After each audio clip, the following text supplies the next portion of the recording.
Итак, все во Вселенной постоянно двигается, включая нашу планету и Землю, по которой мы ходим. А ходим мы почти ежедневно в разные места. Значит, мы постоянно рассчитываем, насколько быстро доберемся до театра, работы и друзей, чтобы не опоздать. То есть мы уже и так знаем, что если бросить предмет, то он упадет на Землю. То есть Земля притягивает нас и все предметы. Мало того, планета Земля притягивает даже такой тяжелый космический предмет, как Луна. Заметим, что Луна не улетает по своей траектории и каждый вечер показывается людям. Так и со современными технологиями. Вначале появлялась идея, потом физическая теория, экспериментальное подтверждение, и только потом физическим процессом занимались инженеры, совершенствуя машины и приспособления. Развитие техники шло шаг в шаг с развитием физики.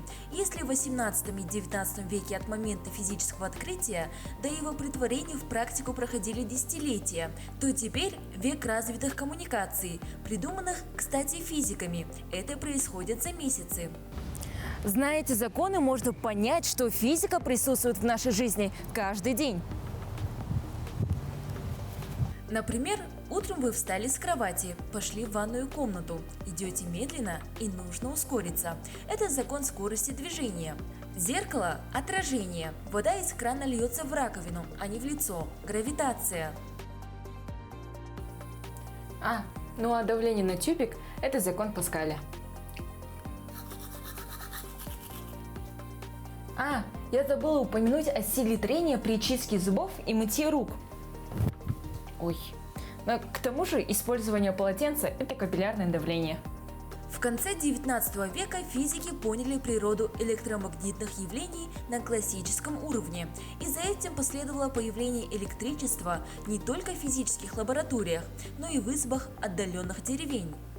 Вот и используя законы физики, можно добиться значительной экономии электроэнергии, газа и тепла. Где-то более 20% может быть сэкономлено только за счет правильной организации культуры потребления. К примеру, холодильник использует около 3,5% электроэнергии, а если держать дверь так открытой в течение 1 минуты, то энергии уходит аж в 3 раза больше. В электрическом чайнике нужно кипятить воду с необходимым объемом воды.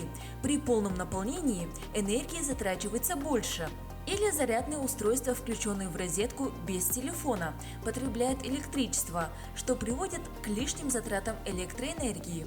Возьмем изобретение в медицине, спасающее жизни людям, ведь и тут не обошлось без знания законов физики. Как вы видите, физика напрямую связана с нашей жизнью, хоть мы и сами этого не замечаем, но она проявляется во всех мелочах.